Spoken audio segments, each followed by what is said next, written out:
murakoze tuje mu bushikiranganje bw'intwaro yo hagati mu gihugu babajije bijanye n'impunzi zo mu gihugu ca Tanzania z'abarundi ziko ziratahuka yabajije ati mbega kubera iki zitahukanwa ku nguvu. Urakoze kumpa ijambo. Nitwa Nkurikiye Petero, umuvugizi w'ubushikiranganje bw'intwaro yo hagati mu gihugu, iterambere rusangi n'umutekano. Ku kibazo cabajijwe n'umumenyeshamakuru wo mu kinyamakuru Yaga kijanye n'impunzi z'abarundi ziko ziratahukanwa zivanwa mu gihugu ca Tanzania, uko cifashe no kugukurikira. Mu kwezi kw'icumi na rimwe k'umwaka uheze ku magenekerezo ya 2026 gushika ku 2028 harabaye inama y'inyabutatu yabereye i Dar es Salaam mu gihugu ca Tanzania.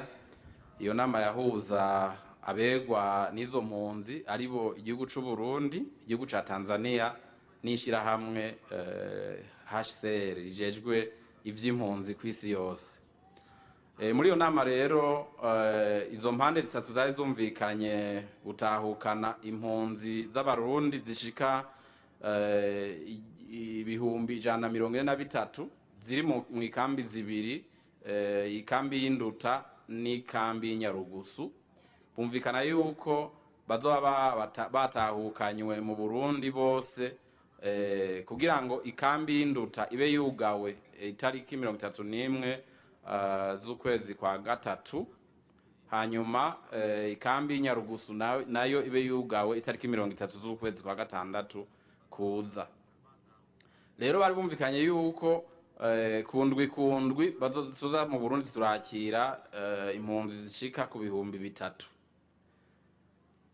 Ariko rero siko vyavuye bigenda, bahavuye batangura kuturungikira ahubwo impunzi zishika ibihumbi 9 kundwi ku buryo kuva muri uno mwaka ugitangura gushika uyu munsi turiko turavugana tumaze kwakira impunzi zirenga ibihumbi 60. Ariko murumva yuko dufatiye kuri irya biharuro twavuze by'abariyo, murumva yuko bidakunda yuko ivyo biringo batanze, ayo mezi batanze zoba zamaze guheza kurungikwa ngaha mu Burundi.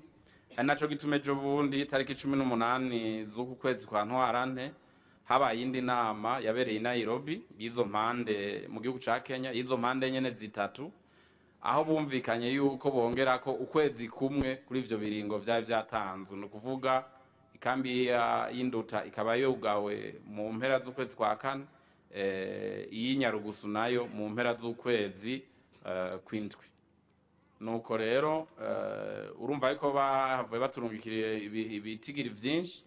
Twaravyakiriye rero uko dushoboye dufatikanije kandi n'iryo shirahamwe mpuzamakungu rijejwe ivy'impunzi. Twarabakiriye ko n'abarundi twari kureka kubakira. Mbere intumbero ya leta ni yuko abarundi bose bahunze kino gihugu c'u Burundi batahuka bakagaruka mu gihugu cabo c'amavukiro. Uko bazoza kose tuzobakira kuko n'abacu bashikira iwabo, bashikira mu miryango yabo.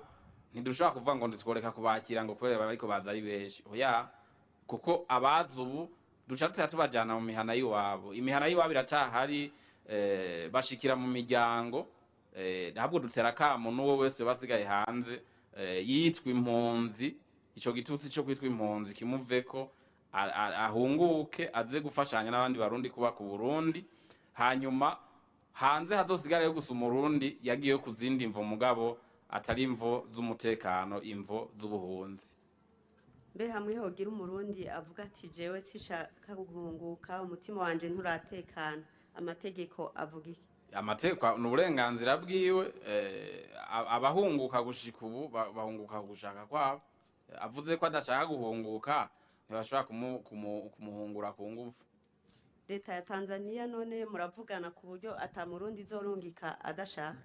Urumva ivyo vyose nakubwiye ni vyavuganiwe mu nama y'inyabutatu ibiri mu ico gihugu ca Tanzania, ikabamwo n'u Burundi, ariko ikabamwo n'ishirahamwe mpuzamakungu HCR rijejwe impunzi kw'isi, rinahagarariye n'amategeko agenga impunzi kw'isi yose. No kuvuga rero nta na kimwe gikorwa giciye inyuma y'amategeko.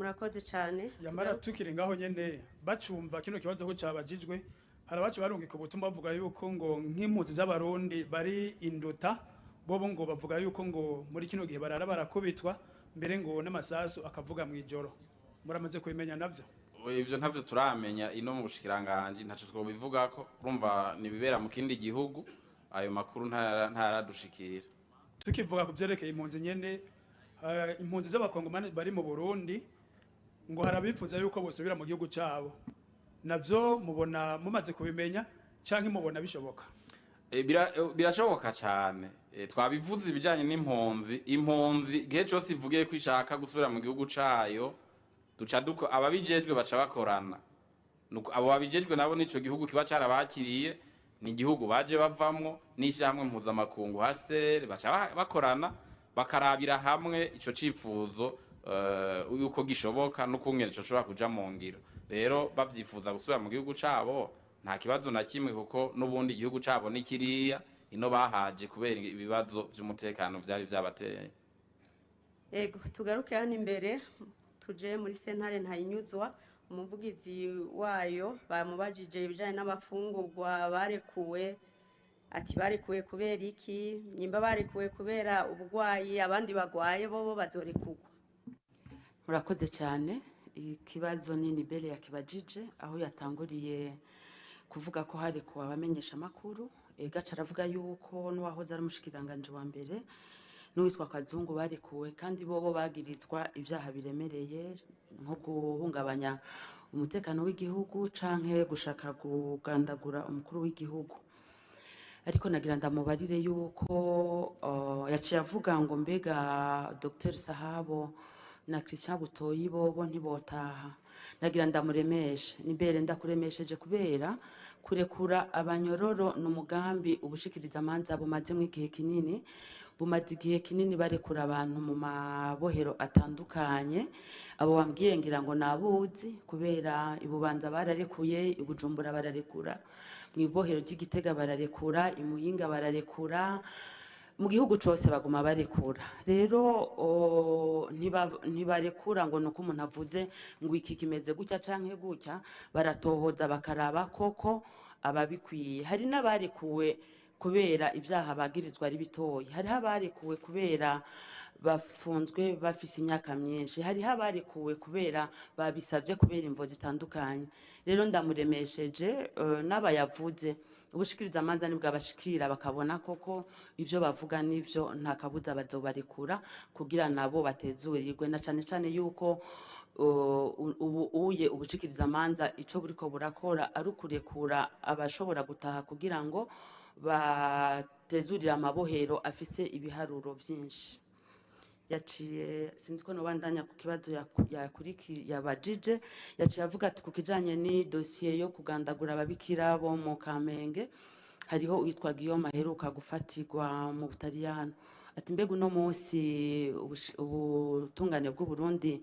buriteguriye gukorana n'ubutungane bw'Ubutaliyano mu migenderanire hariko ukuntu ubutungane bukorana mu gihugu ikicanke kiri igihugu c'u Burundi n'ikindi gihugu haba harimwo idosiye nk'iyi yavuze rero amategeko arakurikizwa amaze gukurikizwa nta kabuza mu gihugu c'u Burundi nta kudahana ivyaha kirimwo iyo icaha kigaragaye kiratohozwa hama kigahanwa rero bazoca baraba uko izo manza zitohozwa hama zikaburanishwa hama leta y'Ubutaliyano icivugana n'u Burundi kugira ngo ijya dosiye ibandanye murakoze.